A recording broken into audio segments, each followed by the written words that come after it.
네, 하나님 우리 아버지와 주 예수 그리스도로부터 은혜와 평강이 여러분에게 함께하길 바랍니다. 네, 감사합니다. 여러분, 모든 일에는 시작이 있고 지나가는 시간이 있고 그리고 마침이 있습니다. 모든 일이 그렇죠. 우리 인생도 그렇습니다. 여러분, 그러면 교회는 언제 시작이 되었을까요? 교회는 언제 시작이 돼서 어디쯤 와 있고 언제 마쳐질까? 여러분, 이 생각을 한번 해보시면 좋을 것 같아요. 시기를 판단하는 사람들마다 조금씩 다르게 교회 출발을 이야기합니다. 어떤 분들은, 어떤 학자들은 사도행전 13장에 나와 있는 안디옥 교회의 이야기를 교회의 처음 출발로 이야기하기도 해요. 그래서 선교사도 파송하고 그리스도인이라 처음 불리기도 했고, 그래서 안디옥 교회가 교회의 처음 출발이다 라고 이야기를 하기도 합니다. 또 어떤 분들은 사도들의 공동체 있잖아요. 함께 모여서 서로 물건을 통용하고 나누어 쓰던 그 사도들의 공동체, 순교했던 스데반 집사가 봉사하던 그 사도들의 공동체를 처음 교회라고 말하기도 합니다. 저는 오늘 여러분과 함께 이 본문, 오늘 본문을 통해서 교회의 처음 시작은 여기가 아니었을까라는 이야기를 함께 나누고 싶습니다. 오늘 우리가 함께 읽은 말씀은 모임으로서의 교회의 처음 시작이라고 이야기하기는 어려울 거예요.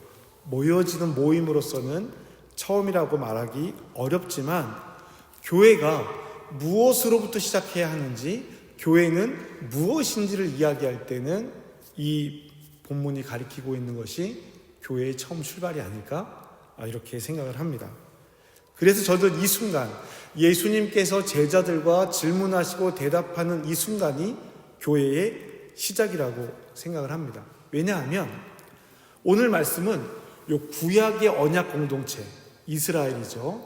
구약의 언약 공동체에서 신약의 새로운 언약 공동체, 예수를 그리스도로 고백하는 신약의 새로운 언약 공동체, 확대된 교회로서의 처음 출발을 오늘 본문에서부터 시작하기 때문입니다. 지금까지 구약에서 이어져 온 하나님에게 선택받은 백성들이라고 하는 것에서 예수를 그리스도로 고백하는 사람들로 전환이 탁 이루어지는 순간이 바로 오늘 이 16장 13절로부터 시작되어지는 이 대화의 내용입니다. 그래서 저는 이 부분을 교회의 처음 출발이라고 생각하는 것입니다. 누가 어떻게 모임을 만들었는지가 중요한 것이 아니라 무엇으로부터 출발했고 무엇이 교회의 근간이 되어야 하는가라고 하는 질문이 있었을 때는 바로 이 본문을 통해서 우리가 이야기를 나눠볼 수 있기 때문입니다. 여러분, 오늘 이 말씀은 예수님께서 이제 십자가의 공생애를 위해서 마지막으로 예루살렘으로 가는 길의 첫 출발점입니다. 여기서부터 시작을 하는 거예요. 그래서 예루살렘으로 가는 길의 첫 번째 일이 여기인데, 여러분, 오늘 이야기의 배경이 되는 도시가 어디죠? 네, 어디예요? 가이사라 빌립보. 어디라고요? 가이사라 빌립보라고 하는 도시예요. 이 가이사라 빌립보는 어디냐면요, 자, 이스라엘이 이렇게 길다랗게 생겼어요. 길다랗게 생겼습니다. 여기 이제 시계줄 있는 쯤이 갈릴리예요. 갈릴리 호수가 있고 나사렛이 여기 있습니다. 예루살렘은 여기쯤이에요. 요 단추 있는 데쯤 예루살렘입니다. 그러면 가이사랴 빌립보가 어디냐? 요 끝이에요. 여기 헬몬산이 있고 여기 헬몬산이 있고 여기 가이사랴 빌립보가 있습니다. 그러니까 여기에서 북쪽으로 위로 올라가는 거예요. 이렇게 위로 올라가요. 얼마가 떨어져 있냐면 약 40km. 그러니까 빨리 걸으면 하루 동안 걸어갈 수 있는 거리라고 보통 이야기를 합니다. 예루살렘으로 가는 길은 이제 아래쪽인데 굳이 빌립보까지 가서, 가이사랴 빌립보까지 가서 이 이야기를 예수님께서 하시는 거예요. 뭔가 이유가 있지 않겠는가? 그 이유가, 의도가 무엇인지도 함께 살펴보면 좋을 것 같습니다.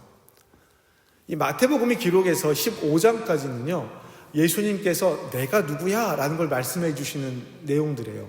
비유가 있고 치유가 있고 예수님께서 제자들에게 말씀하신 내용들이 있는데, 뭐냐면 내가 누구야? 구약의 약속이야. 내가 이룬 약속을 이루는 거야. 이런 내용이라면 이제 16장 말씀부터는 다른 이야기들이 펼쳐지는 거예요. 이것을 통해서 예수님은 구약의 예언을 따라 오실 분 메시아임을 드러내셨지만 이제 이 본문을 통해서 예수님은 내가 스스로 처음 말씀하시는 거예요. 나는 메시아야. 나는 메시아야. 자기의 정체성을 드러내는 처음 이야기를 하시는 겁니다. 이것을 이렇게 시작합니다. 질문으로 시작을 해요. 자, 13절 말씀입니다. 함께 읽겠습니다. 시작.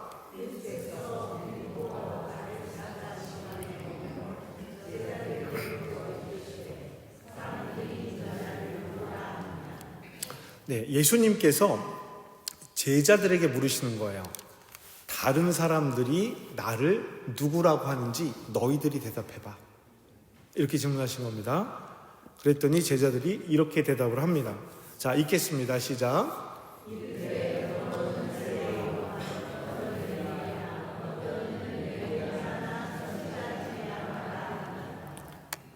예수님의 처음 질문은 사람들이 나를 어떻게 생각하는지 너희가 대답해봐 라는 거였어요.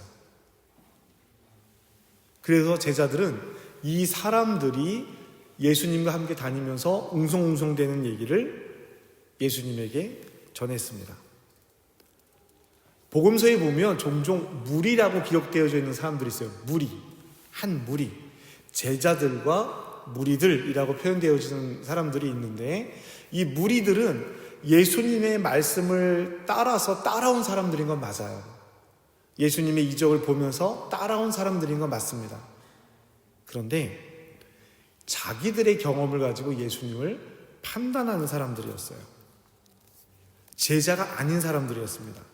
그래서 이 사람들은 예수님을 보고 저 사람이 세례 요한일지도 몰라.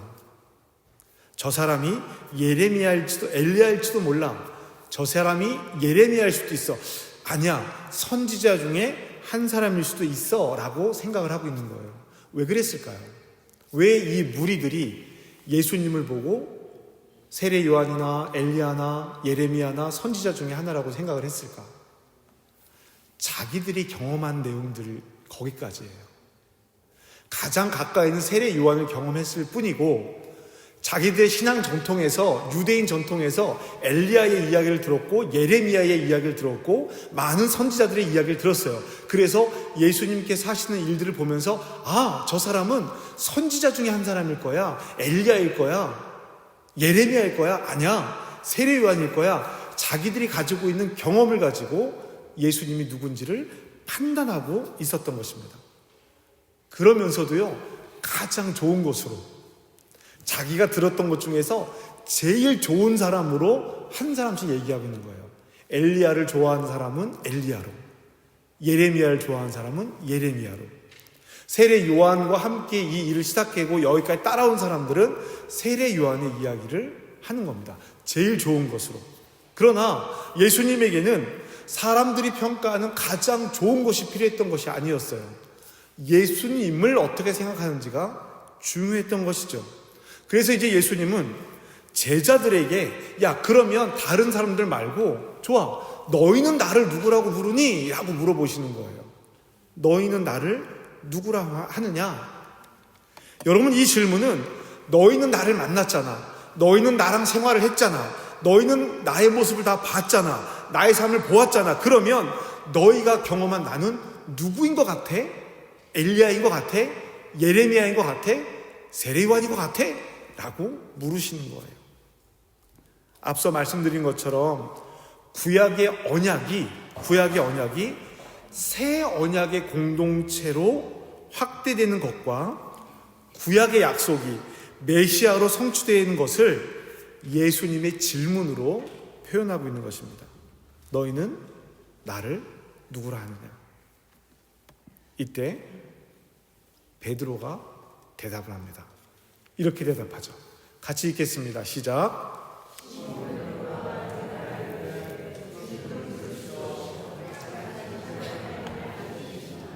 아멘. 네, 그렇습니다. 이 대답이에요. 주님이야말로 하나님께서 약속하신 메시아입니다 라고 베드로가 대답을 합니다. 이 말을 들은 예수님께서 이것을 아주 분명하게 말씀하세요. 예수께서 대답하여 이르시되 바요나 시몬아 내가 복이 있도다. 이를 내게 알게 한 이는 무엇이 아니라고요? 무엇이 아니에요? 혈육이 아니에요. 왜 여기서 예수님께서 혈육이 아니라고 말씀하고 계실까? 앞서 이야기한 세례 요한, 엘리야, 예레미야, 선지자 중에 한 사람, 이 모든 것들이 혈육으로 안 거예요. 유대인 전통에서 알고 있는 거예요. 조상으로부터, 부모로부터, 육신의 부모로부터 배운 겁니다. 그래서 이것은 혈육이 아니라 주는 그리스도시요 살아계신 하나님의 아들입니다 라는 이 이야기가 혈육에서 온 것이 아니라 어디에서부터요? 하늘에 계신 내 아버지가 너에게 알려준 거야. 전혀 새로운 공동체에 대한 이야기를 하늘로부터 받고 있다라고 이야기하는 겁니다. 경험 안에 갇혀있지 말라는 이야기를 하는 거예요. 경험 안에 갇혀서 하나님의 약속, 하나님께서 메시아를 보내주실 거라고 하는 그 약속을 자기들의 경험에 갇혀서 바라보지 못한 것입니다. 그래서 앞서 3년이라는 시간 동안 예수님의 모습을 제대로 보지 못한 거예요. 그러나 베드로는 하나님께서 그의 눈을 여셔서 이 예수님이 하나님의 약속, 그리스도 메시아인 것을 알아차렸다라고 예수님께서 정의를 내려주시는 것입니다. 그리고 정말 중요한 이야기죠. 18절의 이야기를 이렇게 말씀하시는 거죠. 같이 읽겠습니다. 시작.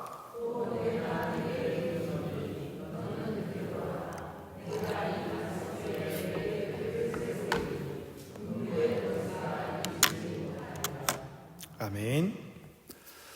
자, 여러분, 예수님께서 왜 베드로 위에 교회를 세우시겠다고 말씀하고 계시죠? 네? 왜 말씀하시죠? 주는 그리스도시요 살아계신 하나님의 아들입니다라고 고백했기 때문이에요. 이 고백이 없으면 베드로에게 이 말씀을 하지 않으셨을 겁니다. 그러면 베드로가 중요한 거예요? 이 고백이 중요한 거예요? 고백이 중요한 거죠. 고백이 중요합니다. 물론 베드로가 그 고백을 했다는 것도 중요한 이야기가 될 수 있어요. 그러나 단순하게 이 말씀 때문에 베드로 위에 교회를 세우겠다 라는 말씀이 아니라는 거예요. 이 말씀은 예수를 그리스도로 고백하는 믿음 위에 교회를 세우시겠다라는 말씀인 것입니다. 베드로라는 개인이 아니라 그의 믿음, 신앙의 고백 위에 교회를 세우시겠다라고 말씀하시는 거예요. 이렇게 세워진 교회는 믿음의 권세 위에, 신앙 위에 세워진 교회는 음부의 권세가 이기지 못한다라고 말씀하시는 것입니다. 그리고 이어진 19절 말씀은 베드로가 아닌 교회에게 주어지는 말씀이에요. 그 믿음 위에 주는 그리스도시요 살아계신 하나님의 아들입니다라고 하는 믿음 위에 교회를 세우셨어요. 베드로 위에 교회를 세우시겠다고 하셨어요. 그리고 이제 베드로에게 말씀하시는 겁니다. 내가 땅에서 매면 하늘에서도 매일 것이고 땅에서 풀면 하늘에서도 풀릴 거야. 베드로는 이제 없잖아요. 그럼 더 이상 땅에서 매고 푸는 일들이 이루어지지 않습니까? 여러분, 이 이야기는 믿음과 신앙의 터전 위에 세워진 교회에게 주시는 말씀입니다. 교회가 땅에서 매면 하늘에서도 매일 것이고 교회가 풀면 하늘에서도 풀릴 것이라는 거예요. 어떤 교회? 믿음의 반석 위에 세워진 교회가 그 역할을 한다는 것입니다. 사랑하는 여러분, 믿음의 반석 위에 세워진 교회는 절대로 무너지지 않습니다. 믿음의 반석은 누구의 믿음이 아니라, 베드로의 믿음이 아니라 저와 여러분의 믿음의 반석 위에 이 교회가 세워져야 하는 것입니다. 교회는 이렇게 시작되었습니다. 그리고 믿음의 교회는 이렇게 우리에게 전해졌고 우리는 이렇게 지금 교회를 이루고 있습니다. 교회는 믿음의 반석 위에 예수를 그리스도로 고백하는 믿음 위에서 시작이 되었습니다. 그리고 지금 우리를 통해 우리는 우리의 믿음 위에 교회는 이루어졌고 이루어져 가고 있습니다. 우리는 아직 그 끝을 알 수 없어요. 끝은 알 수 없습니다. 여러분, 제가 왜 끝을 알 수 없냐라고 말씀을 드리냐면, 여러분, 이 일이 있은 후에 예수님께서 십자가에 고난받으실 것을 처음으로 말씀하십니다. 그랬더니 베드로가 어떻게 하냐면요, 예수님이 가시려던 길을 가로막아요. 주님, 내가 절대로 주님을 이 길로 가지 않게 하겠습니다. 이렇게 딱 가로막는단 말이에요. 그러니까 예수님이 뭐라고 말씀하세요? 사탄아, 내 뒤로 물러가라. 이렇게 말씀하시는 거예요. 예수님은 베드로를 책망하시고 나서 사탄아, 내 뒤로 물러가라 라고 말씀하시고 나서 뭐라고 말씀하시냐면, 누구든지 나를 따라오려거든 자기를 부인하고 자기 십자가를 지고 나를 따라와야 한다 라고 말씀하십니다. 여러분, 이 짧은 순간의 이야기에서 우리는 뭘 볼 수 있어야 하냐면요, 왜 제가 조금 전에 말씀드렸잖아요. 우리의 끝을 알 수 없다고. 베드로가 바로 전에 너의 터전 위에, 너의 믿음의 터전 위에 교회를 세울 거야 라고 축복을 받고 교회의 근간이 되는 말씀의 축복을 받았습니다. 그리고 나서 바로 잠시 후에 사탄이라고 책망을 받게 돼요. 여러분, 믿음의 고백으로 시작된 일도 사탄의 일이 될 수 있습니다. 여러분, 이것을 기억하셔야 합니다. 그러지 않기 위해서 우리가 해야 될 일, 그러지 않기 위해서 교회가 해야 할 일이 무엇이냐면 자기를 부인하고 자기 십자가를 지고 예수님을 따르는 것입니다. 주는 그리스도시요 살아계신 하나님의 아들임을 고백하는 믿음이 있어도 그 믿음을 가지고도 자기 생각으로, 자기 판단으로 주님의 길을 가로막을 수가 있겠더라는 것입니다. 우리만 그런 것이 아니라 베드로가 그 일을 우리에게 보여줬어요. 사랑하는 여러분, 우리의 인생길에서 기쁨과 감사가 막 넘쳐날 때, 누군가 우리에게 당신에게 주님은 어떤 분이십니까? 라고 물으면 우리는 어떤 대답을 하겠습니까? 우리 인생길이 내가 원하는 대로, 내가 바라는 대로, 내가 뜻하는 대로 막 다 이루어져요. 원하는 대로 다 이루어져요. 이럴 때 누군가 나에게 주님은, 하나님은 당신에게 어떤 분입니까? 라고 물으면 뭐라고 대답할 것 같습니까? 주는 그리스도시요 살아계신 하나님의 아들입니다. 나를 축복하시고 내 인생길을 이렇게 인도해 주십니다. 이렇게 말하지 않을까요? 여러분, 그런데 우리 인생이 그렇기만 합니까? 때론 우리가 인생에서 고난을 만날 때가 있습니다. 내가 원하는 방식대로, 내가 뜻하는 일들이 내가 원하는 때에 이루어지지 않을 때가 있어요. 더 나아가서 원하지 않는 일들이 내 잘못도 없이 나에게 고스란히 고통으로 다가올 때도 있더라라는 겁니다. 삶의 어려움들을 원해서 만난 사람들이 있겠습니까? 가정이, 자녀가, 내 인생이, 질병이 그렇게 원하고 바라는 사람들이 있겠어요? 없습니다. 인생의 고난을 기뻐하는 사람은 아무도 없을 것입니다. 누가 인생의 고난을 감사하겠습니까? 여러분, 우리가 오해하시면 안 돼요. 우리는 인생의 고난을 감사하는 것이 아닙니다. 인생의 고난을 만났을 때 그 고난 가운데에서도 흔들리지 않는 믿음을 가지고 있음을 감사하는 것이지, 그 믿음을 통해서 하나님을 다시 바라볼 수 있는 것을 감사하는 것이지, 그 고난을 기뻐하고 고난을 감사하는 것이 아니란 말이죠. 이럴 때, 내가 원하는 일이 일어나지 않을 때 누군가 나에게 당신에게 하나님은 어떤 분이십니까? 당신에게 예수님은 어떤 분이십니까? 라고 묻는다면 그때 어떤 대답을 하겠느냐라는 거예요. 믿음이라는 것은 이 고난 중에서 하나님을 만나는 것입니다. 고난 중에 하나님을 볼 수 있다면, 고난 중에서 예수를 그리스도로 고백할 수 있다면 이것이 흔들리지 않는 반석 위에, 터전 위에 세운 믿음이라고 말할 수 있을 거예요. 이 믿음들이 교회를 이루어가고 있는 것입니다. 믿음의 고백으로 시작된 일도 사탄의 일이 될 수 있다고 말씀드렸죠. 기억하셔야 합니다. 자기 생각과 자기 판단으로 예수님의 일들을 판단해 나갈 때 그런 일들이 생기는 거예요. 십자가의 길을 가로막았습니다. 예수님은 이를 사탄의 일이라고 책망하셨고요. 사랑하는 성도 여러분, 우리의 신앙의 고백이 흔들리지 않는 반석이 되기 위해서 고백하는 것과 예수를 그리스도로 고백하는 것과 자기 부인이 함께 이루어져야 합니다. 하나가 되어야 합니다. 우리가 주님은 그리스도라고 고백하는 순간은 우리의 인생길이 기쁨과 감사로 가득 찰 때뿐만이 아니라는 거예요.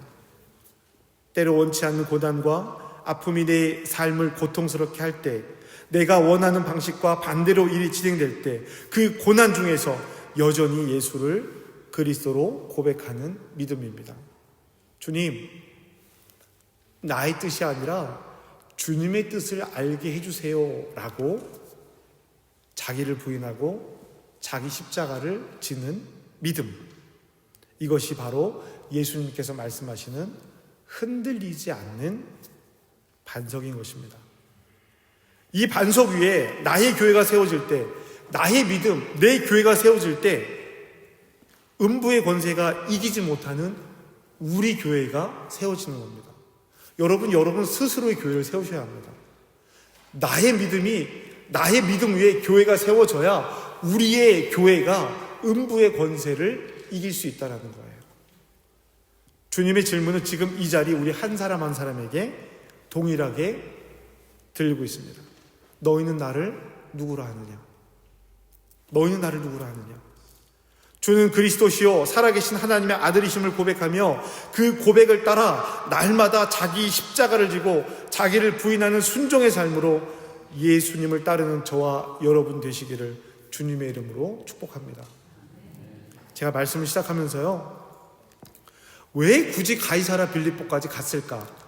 하루 길을 더 돌아가는 건데 그 윗도시까지 갔을까라고 말씀을 드렸습니다. 여러분, 가이사랴 빌립보는요, 헐몬산 바로 아래에 있는 곳인데, 보통은 어느 동네 어느 곳에 가면 바알에게 제사 드리는 제단, 아세라에게 제사 드리는 제단 이렇게 있는데, 이곳은요 여러 신전들이 함께 있는 곳이에요. 산 아래 절벽을 깎아내서 맨 끝에는 판신이라고 불리는 목자와 들판, 짐승들의 신, 염소 모양으로 된 신이 있고요. 그 다음에 제우스의 신전이 있습니다. 그리고 그 옆에는요, 로마 황제에게 제사를 드리는 황제의 신전이 있어요. 여러 신전들이 한 곳에 병풍처럼 쭉 늘어져 있는 곳이 가이사랴 빌립보입니다. 거기서 요단강의 물이 시작이 되는 거예요. 헐몬산에 그 눈들이 녹아내려서 계곡을 이루면서 요단강이 시작이 되는 곳입니다.